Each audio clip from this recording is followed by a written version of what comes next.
Nama saya Airini. Di sini saya akan menjelaskan masa prasejarah yang dimana saya akan membahas 4 masa. Yang pertama yaitu masa berburu dan mengumpulkan makanan tingkat sederhana. Yang kedua, masa berburu dan mengumpulkan makanan tingkat lanjut. Yang ketiga, masa bercocok tanam. Dan yang terakhir adalah masa perundagian. Ke masa yang pertama, yaitu masa berburu dan mengumpulkan makanan tingkat sederhana.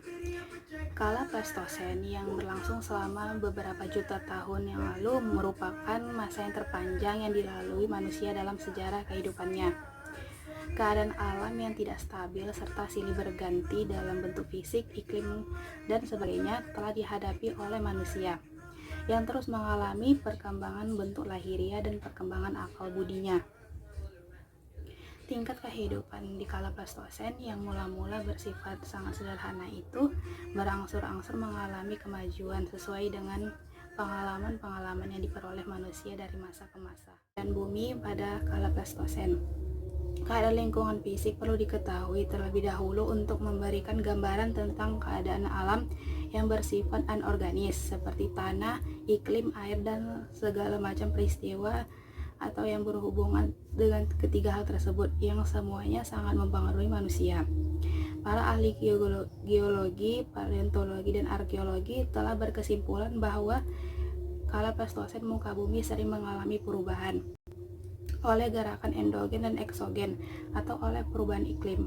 Pada kala ini hewan dan tumbuh-tumbuhan telah hidup merata di bumi, sedangkan manusia yang muncul kemudian diketahui mendiami beberapa daerah antara lain Afrika, Eropa, dan Asia termasuk Kepulauan Indonesia.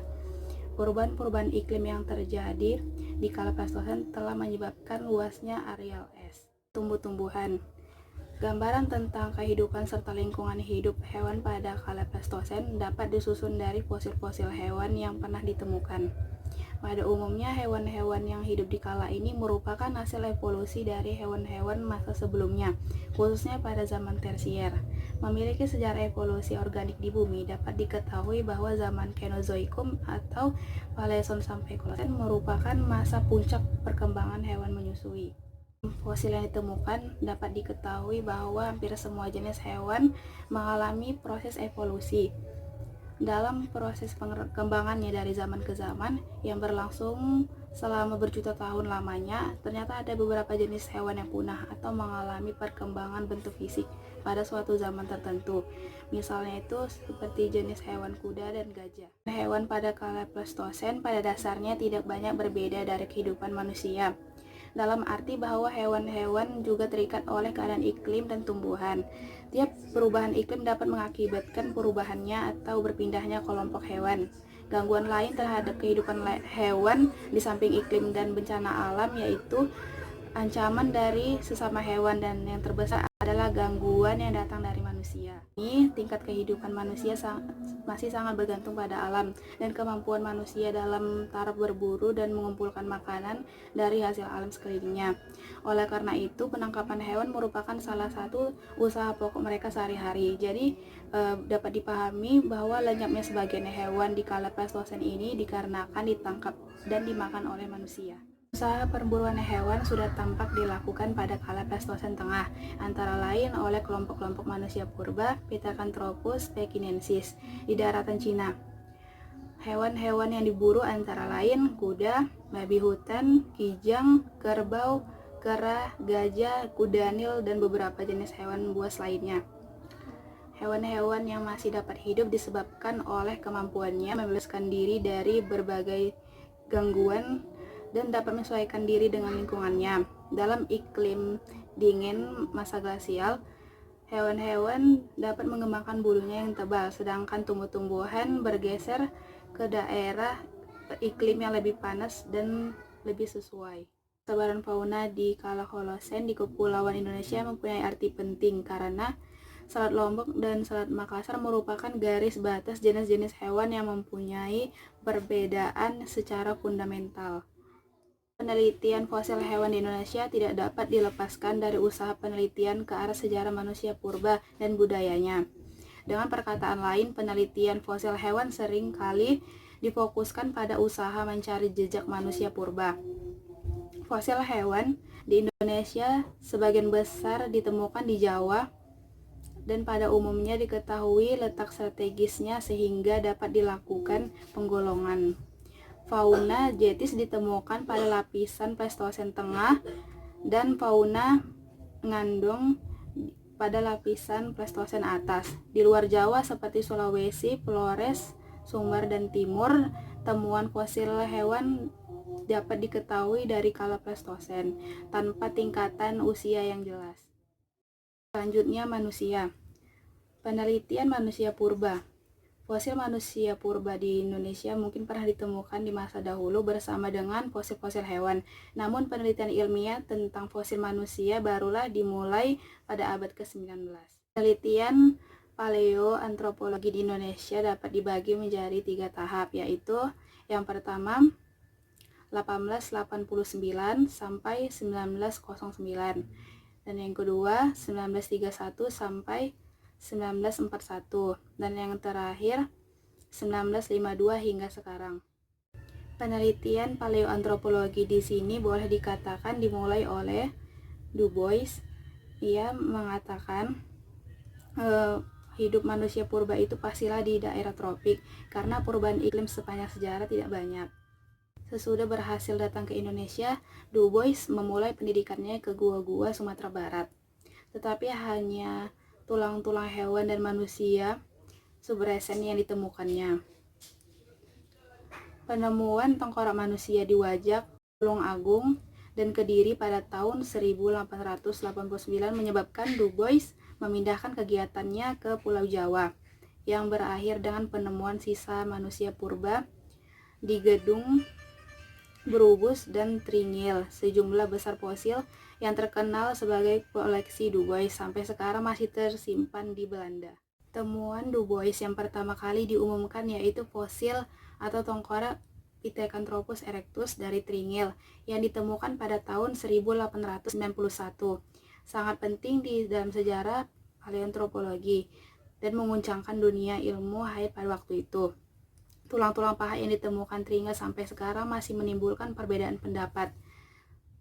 Penyelidikan dan ekskavasi beregu yang dipimpin oleh Salenka di Tringil pada tahun 1907 sampai 1908 memang tidak berhasil menemukan fosil manusia, tetapi fosil-fosil hewan dan tumbuh-tumbuhan ditemukan menambah pengetahuan kita terhadap lingkungan Pithecanthropus. Tahap kedua memberi hasil terbanyak dalam waktu yang relatif singkat. Tengkorak dan tulang kering Pithecanthropus solonensis ditemukan di Ngandong, Blora, dan ekskavasi yang dipimpin oleh Hart, Opernut, dan Koenigswald antara tahun 1931 sampai 1933. Penemuan itu penting dikarenakan menghasilkan satu seri tengkorak yang besar jumlahnya dalam masa yang pendek di satu tempat yang tidak luas. Pada tahun 1926, Djoko Handojo menemukan sebuah fosil tengkorak kanak-kanak di Perning sebelah utara Mojokerto. Ini juga temuan yang penting dikarenakan ini adalah pertama kali ditemukan fosil kanak-kanak dan di lapisan Pleistosen bawah. Pendidikan selanjutnya dilanjutkan di Sangiran Surakarta antara tahun 1936 sampai 1941. Koenigswald menemukan fosil-fosil rahang, gigi, dan tengkorak manusia. Selanjutnya yaitu Meganthropus. Fosil manusia purba yang paling primitif yang pernah ditemukan di Indonesia disebut Meganthropus paleojavanicus. Fragmen-fragmen rahang bawah dan atas serta gigi-gigi lepas ditemukan oleh Marx pada tahun 1962 di lapisan terbawah formasi Kabu.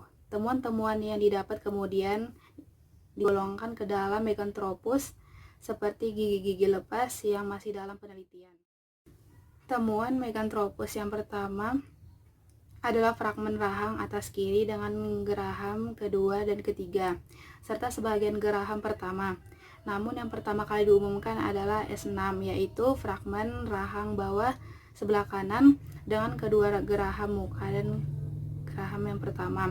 Sebetulnya bersama dengan fragmen tersebut ditemukan pula fragmen rahang bawah kiri bagian belakang dengan ketiga geraham. Ketiga geraham ini dianggap kepunyaan satu orang, yaitu Pithecanthropus.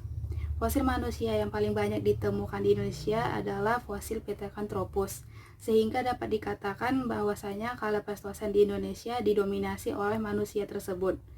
Pithecanthropus hidup pada Pleistosen awal dan tengah, dan kemungkinan juga pada Pleistosen akhir. Pithecanthropus mempunyai ciri-ciri yaitu tinggi badannya berkisar antara 165 sampai 181 cm dengan tubuh dan anggota badan yang tegap, tetapi tidak setegap Meganthropus. Demikian pula otot-otot tengkuknya.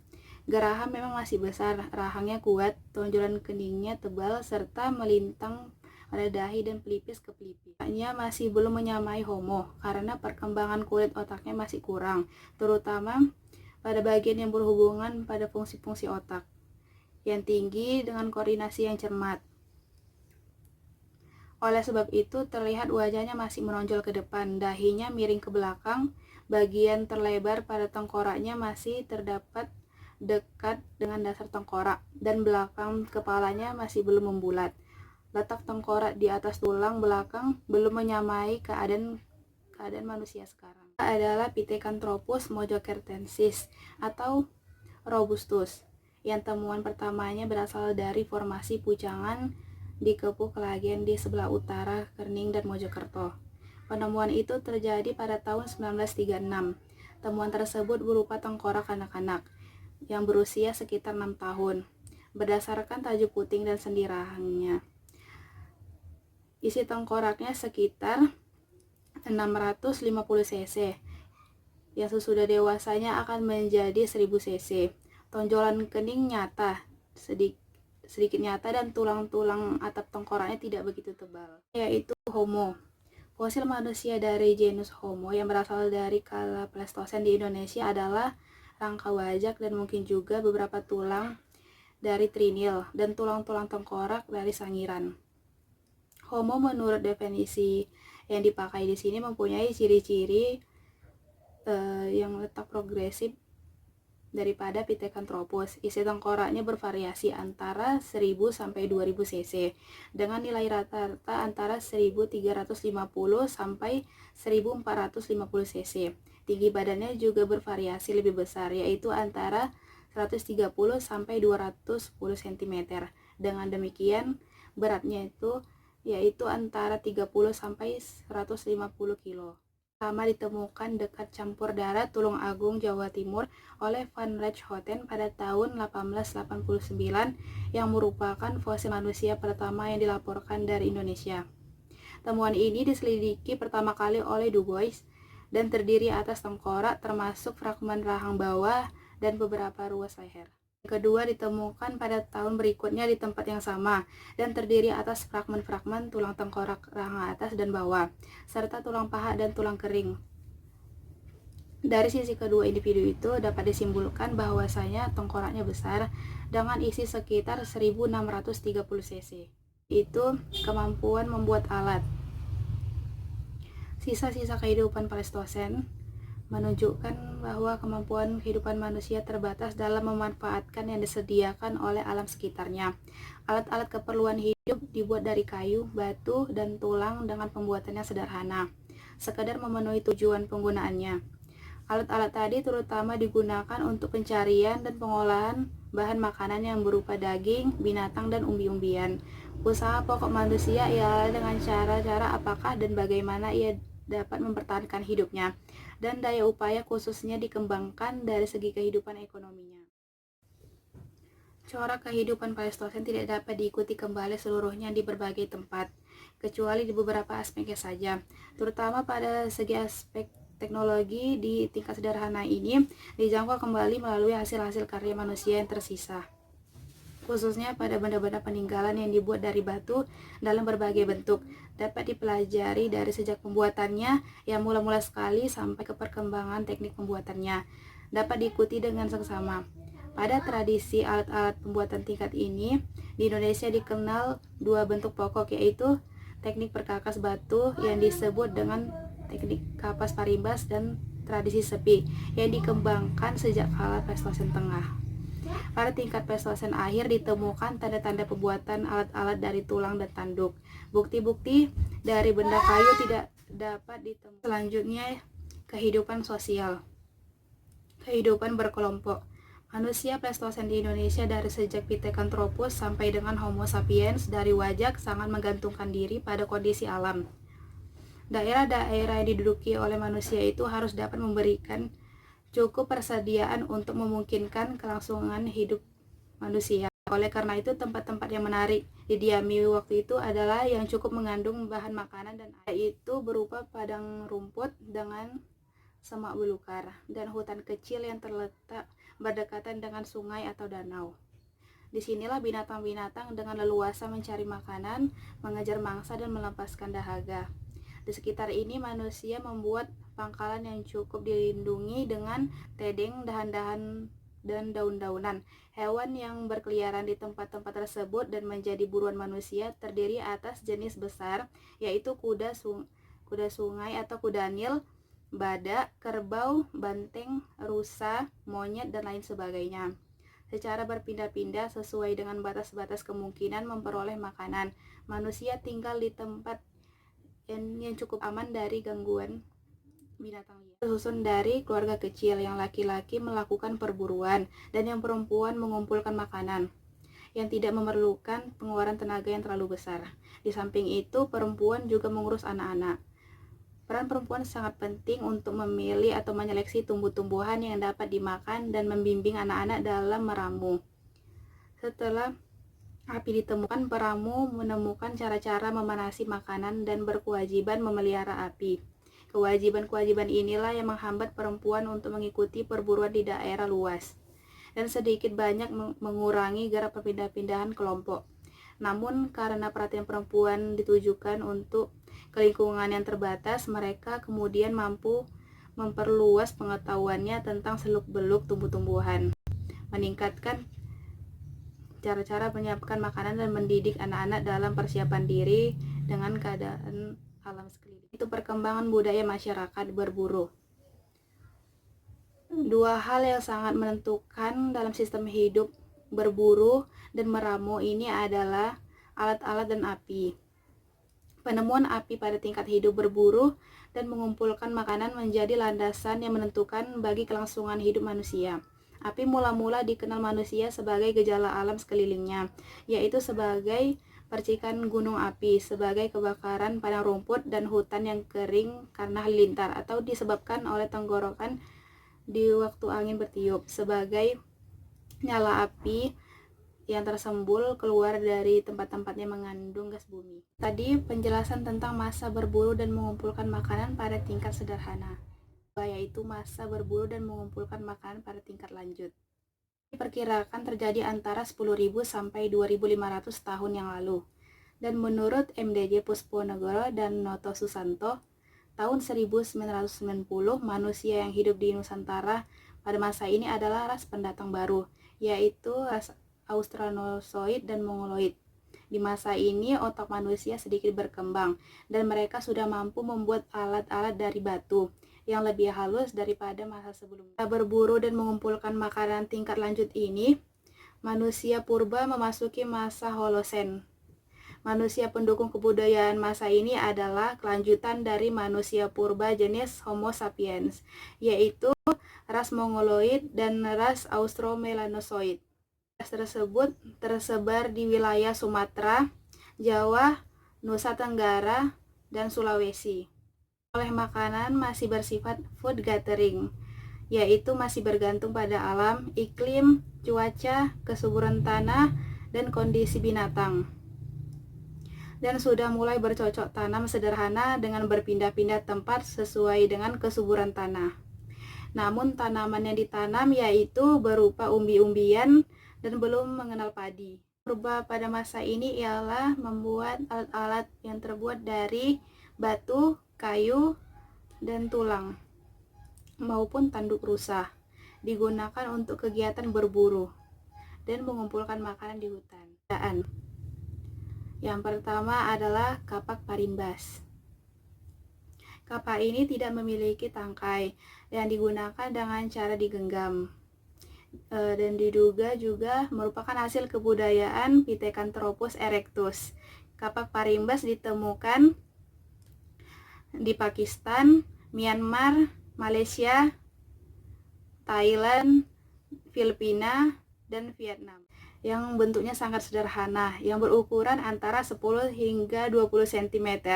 Diduga untuk digunakan sebagai memotong dan menggali tanah. Dan juga banyak ditemukan di gua-gua yang pernah ditinggali manusia purba. Selanjutnya, mengenai kehidupan sosial dan ekonomi pada masa ini. Jadi kehidupan sosial dan ekonomi pada masa ini masih sama dengan masa sebelumnya, yaitu berburu dan mengumpulkan makanan dari alam. Bedanya, selain alat-alat dari batu, pada masa ini mereka juga mampu membuat alat-alat dari tulang dan kulit kerang. Faktor-faktor seperti iklim, kesuburan tanah, dan keadaan lainnya berpengaruh dalam menentukan cara hidup mereka sehari-hari. Di masa ini mereka sudah mengenal pembagian kerja. Laki-laki untuk berburu, sedangkan perempuan untuk mengumpulkan makanan berupa tumbuhan dan hewan, memasak, dan juga menjaga anak. Tugas-tugas pembagian kerja ini menghambat perempuan untuk mengikut berburu dan banyak mengurangi pergerakan perpindahan kelompok. Sumber-sumber makanan di sekitar gua tidak mencukupi lagi. Dan juga faktor alam seperti letusan Gunung Merapi juga menjadi alasan perpindahan kelompok tersebut. Selain kelompok yang tinggal di gua, ada juga manusia lain yang hidup di tepi pantai. Dan di sini mereka bergantung pada bahan makanan yang ada di laut. Hal ini dapat dibuktikan dengan penemuan kulit kerang atau siput dalam jumlah banyak selain tulang manusia yang membukit. Pertama kali menemukan api. Penemuan ini tak luput dari perkembangan otak mereka. Api berperan dalam kehidupan seperti menghangatkan tubuh, memasak, dan mengusir hewan buas. Di akhir masa ini mereka sudah mengenal cara bercocok tanam yang sederhana dan dilakukan secara berpindah-pindah. Sistem kepercayaan yang dianut pada masa ini adalah animisme. Manusia purba percaya setiap orang yang meninggal akan menjadi roh dan kemudian berpengaruh kepada kehidupan dunia. Pada kepercayaan animisme, manusia purba percaya terhadap roh yang mendiami semua benda. Mereka juga mempercayai adanya roh di luar roh manusia yang dapat berbuat jahat dan berbuat baik. Roh-roh itu mendiami seluruh manusia benda, misalnya danau, pohon, dan lain sebagainya.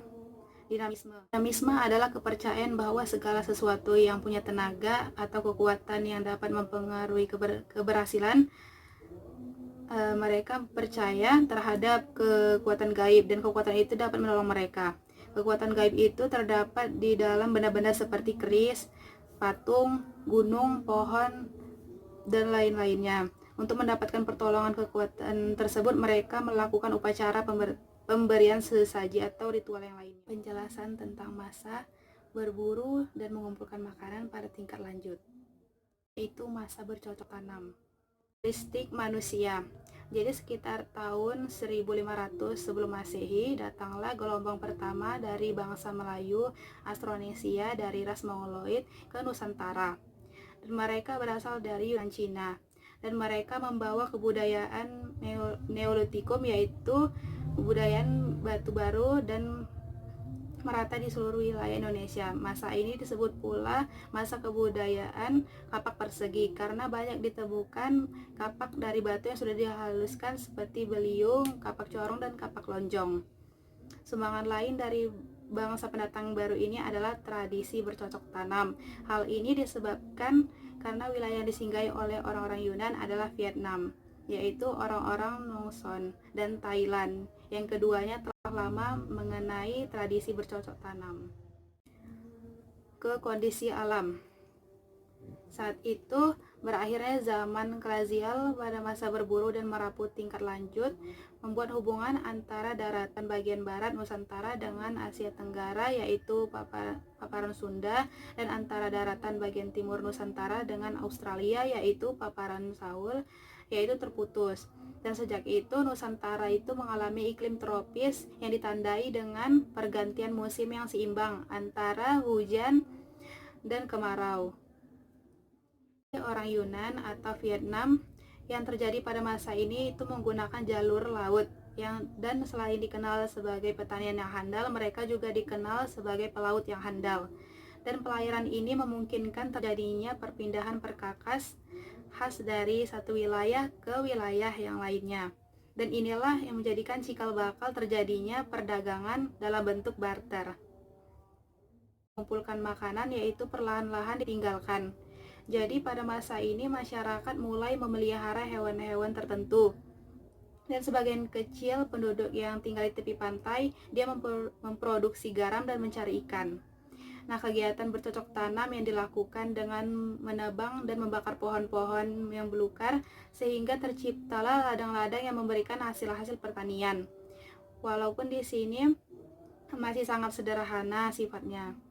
Dan selain bercocok tanam dan berternak, mereka juga membuat barang-barang dari kerajinan tangan, batu, serta gerabah. Hasilnya adalah gerabah dengan berbagai ukiran yang sering dipertukarkan atau barter dengan daerah lain. Dan sebagai konsekuensi dari kegiatan bercocok tanam ini, mereka sudah mulai menetap tinggalnya. Pada masa ini terdiri atas tempat-tempat tinggal sederhana yang didiami secara berkelompok oleh beberapa keluarga. Bangunan tempat tinggal dibuat dari kayu atau bambu. Gotong royong pada masa ini juga telah menjadi bagian dari corak kehidupan masyarakat mereka. Menebang hutan, membakar semak belukar, menabur benih, dan kegiatan lainnya itu dilakukan secara bersama manusia pada saat itu. Yang pertama adalah beliung atau kapak persegi. Sesuai dengan namanya, ini adalah batu yang paling menonjol dari masa bercocok tanam dan memiliki bentuk yang panjang dan melintang persegi, dan daerah penemuannya hampir seluruh wilayah Nusantara. Umumnya beliung ini memiliki bentuk yang persegi dan seluruh bagiannya diupam halus kecuali pada bagian pangkalnya sebagai tempat ikatan tangkai.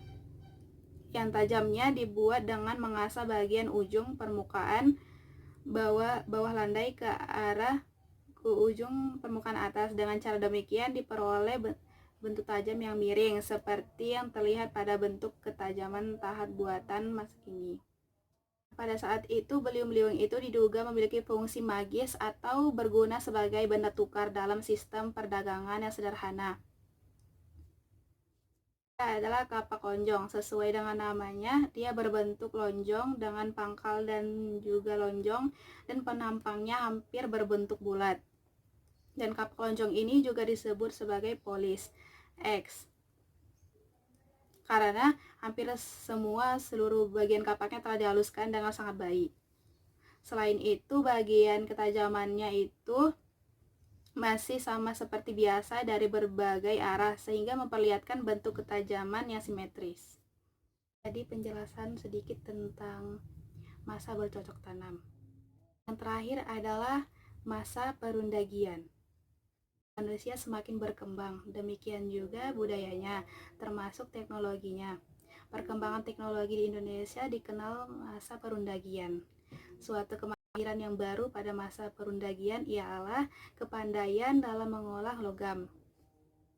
Kaitan dengan perkembangan teknologi, dalam kehidupan masyarakat juga telah mengenal teknik-teknik pengolahan logam, baik itu perunggu dan juga besi. Dalam bahasa Bali, orang-orang yang ahli dalam memecahkan logam biasanya dikenal sebagai sebutan undagi. Itulah sebabnya zaman perundagian atau zaman logam bisa disebut juga dengan zaman kemahiran teknologi. Kemajuan dalam berpikir masyarakat praksara di zaman logam dapat dilihat dari kemahirannya mengolah logam. Pada saat itu, masyarakat praksara telah mengenal teknik pembuatan alat dari logam yang cukup canggih, diantaranya adalah teknik Bipolpe. Teknik ini menggunakan cetakan yang terdiri dari dua bagian, kemudian diikat dan ke dalam rongga cetakan itu dituangkan perunggu cair. Cetakan tersebut kemudian dilepas dan jadilah bara yang dicetak. Istilah a chair perdu, membuat model benda dari lilin. Jadi benda yang akan dicetak dibuat dari lilin atau sejenisnya. Kemudian dibungkus dengan tanah liat yang diberi lubang. Setelah itu dibakar, maka lilin akan meleleh. Rongga bekas lilin tersebut diisi dengan cairan perunggu. Sesudah dingin, perunggu membeku dan tanah liat dibuang, maka jadilah barang yang dicetak. Bagian zaman di masa logam yang pertama adalah masa tembaga. Pada masa ini manusia sudah mampu mengolah logam tembaga yang sesuai dengan bentuk-bentuk peralatan yang dibutuhkan seperti periuk, belanga, dan lain sebagainya. Pada masa ini masyarakat sudah mampu membuat peralatan dari perunggu. Perunggu merupakan logam campuran antara tembaga dengan timah. Sedangkan zaman besi pada masa ini alat-alat kehidupan manusia sudah meningkat lagi. Di samping dibuatnya dari tembaga dan tepurunggu, banyak yang sudah terbuat dari biji-biji besi dalam bentuk alat-alat yang sesuai dengan kebutuhannya. Kebudayaan logam ini bermula ketika bangsa Deutero Melayu atau Melayu Muda melakukan migrasi ke Indonesia sekitar 300 sebelum Masehi. Kebudayaan pada masa logam yang ditemukan di Indonesia. Nekara perunggu. Nekara adalah semacam genarang dari perunggu yang terpinggang di bagian tengahnya dan sisi atasnya tertutup. Biasanya nekara perunggu ini dihiasi oleh garis-garis lurus, pilin-pilin dan gambar geometris binatang-binatang seperti burung, gajah, merak, kuda, dan rusa. Selain itu biasanya juga terdapat ukiran berupa rumah, perahu, orang-orang berburu, dan tari-tarian. Nekara pada saat itu dianggap sebagai barang suci yang hanya dipergunakan pada waktu upacara saja. Adalah benda menyerupai nekara namun ukurannya lebih kecil dan ramping. Nekara yang demikian itu biasanya disebut dengan moko dan sangat dihargai penduduk sebagai barang pusaka atau mas kawin. Kapak corong bentuk bagian tajamnya seperti kapak batu, hanya bagian tangkainya berbentuk corong. Maka kapak ini disebut juga dengan kapak corong atau kapak sepatu. Kapak corong ini memiliki banyak sekali bentuk, ada yang kecil, ada yang besar, ada juga yang disertai dengan hiasan. Kalau fungsinya biasanya digunakan sebagai tanda kebesaran dan alat upacara keagamaan. Arca perunggu yang ditemukan berupa arca yang menggambarkan orang yang sedang menari, berdiri, naik kuda, dan ada yang sedang memegang panah. Biasanya arca yang ditemukan bentuknya kecil-kecil, yaitu berukuran 5 hingga 15 cm. Di sini yang dapat saya sampaikan itu tadi masa prasejarah yang dimulai dari masa berburu dan mengumpulkan makanan tingkat sederhana, tingkat lanjut, masa bercocok tanam hingga masa perundagian. Semoga video ini dapat bermanfaat. Apabila ada kata-kata yang salah mohon dimaafkan. Terima kasih. Assalamualaikum warahmatullahi wabarakatuh.